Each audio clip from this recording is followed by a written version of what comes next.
السلام عليكم ورحمة الله وبركاته. حياكم الله في قناتي، قناة مغتربة، وأسعدكم الله أينما كنتم وبارك فيكم يا رب العالمين. الله لا يحرمكم الأجر. لا تنسون اللايك والاشتراك، دائما أنسى ما أنبه. هنا أنا قاعدة أسوي عشار عدني، طبعا بطريقتي الخاصة، كل واحد له الطريقة الخاصة، بس هذه طريقتي خاصة فيني أنا. الليمون شلت منها غسلته أول شيء. هذا أنا جالسة أفكفك من حكها السلال. لا إله إلا الله محمد رسول الله. اللهم صل وسلم على نبينا محمد وعلى آله وصحبه وسلم. هذول الظاهر 3 سلات صغيرة. هنا غسلتهم.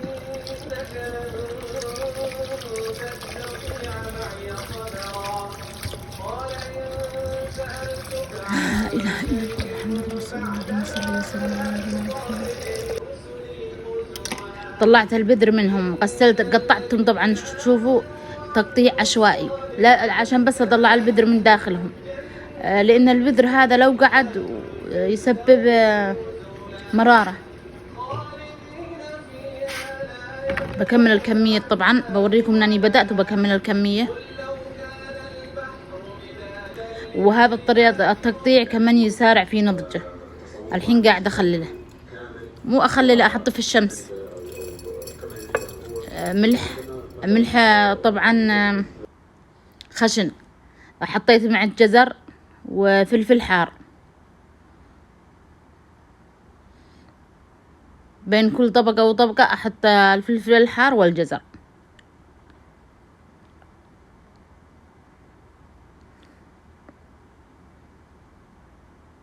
سبحان الله، نفسي اغطي يداتي، بس للأسف ما اعرف استخدم الجوانتي ابدا.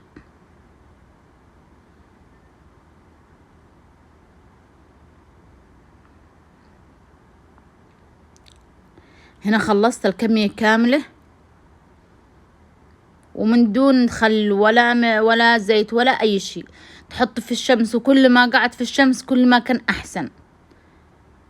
بس انا طبعا تقريبا انا ليش استعجلت بعدين في تحضيره، لان انا حسيت اني ما زيدت الملح، كان المفروض ازود الزيادة. خلاص هذه الكمية الاخيرة اسكر عليها زين واوديها في الشمس.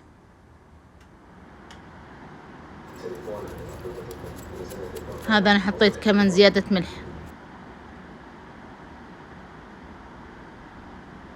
هذه علب اللهم صل على نبينا محمد. علب ورق العنب. انا عادة ما ارميها الا اذا كان عندي كثير، واحب الزجاج احسن من البلاستيك.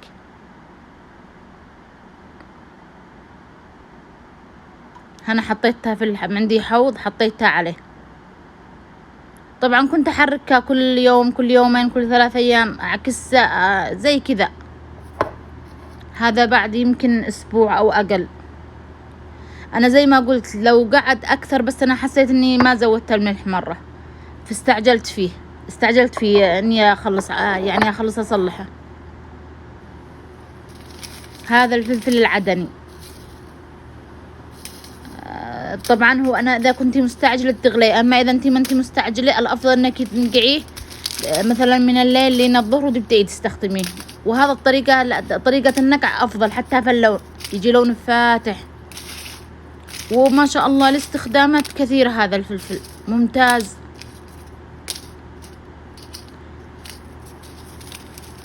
قاعد هنا اطلع الرؤوس منه، غسلته هنا.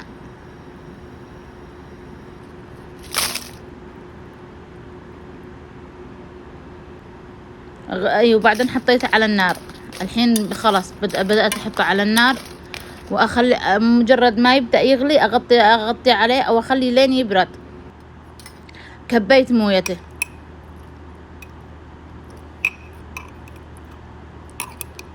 في هذا المرحلة انا حسيت انه ما بقدر اخلط جوات العلبة هذه، كبيت اللين في وعاء اكبر.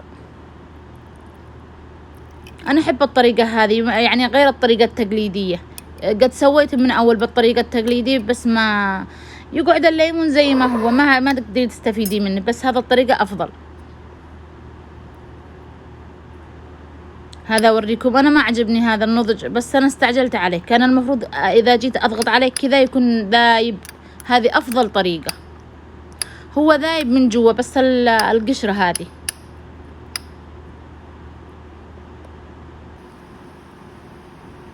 هنا غلى، خلاص طفيت عليه. وزي ما قلت إذا نقعتي أفضل من الطبخ، أفضل بكثير. أنا ورتني إياه ما شاء الله حرمة كبيرة، أخذت منها هذا الطريقة. وهي تقول إنها تصلح بالليمون الإيش، اللهم صل على نبينا محمد، نسيت. دائما يجيبوا فلعتين الليمون إيش، الفتنامي. تقول أفضل، ما في مرارة، بس أنا ما كان عندي إلا هذا. تقول إنها جربت الفتنامي وهو أفضل.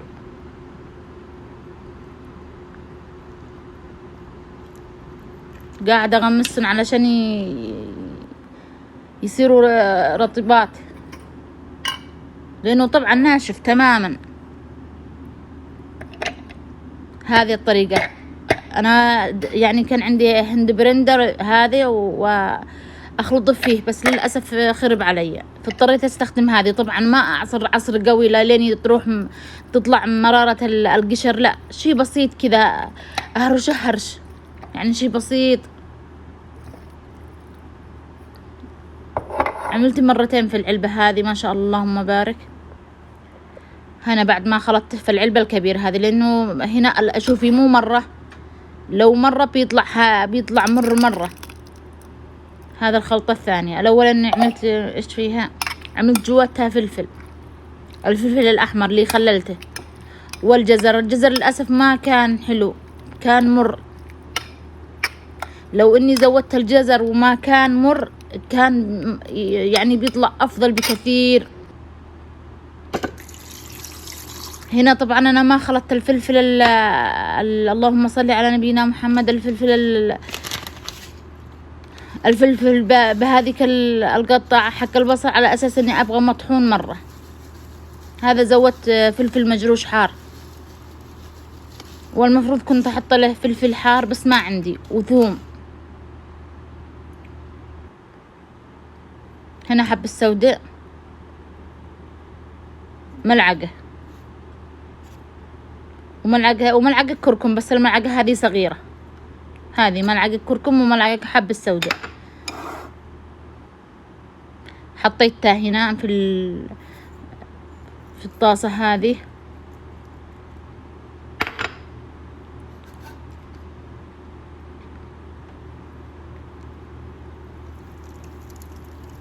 هذا الفلفل خلاص بعد ما طحنته.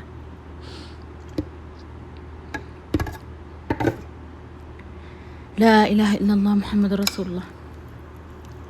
لا تنسوني من الاشتراك واللايك. الله يسعدكم سعادة الدنيا والآخرة، ويفرح قلوبكم، ويجعلكم حيث ما تتمنوا أفضل يا رب. هذه إضافة من عندي. أنا أضفت بيالة خل.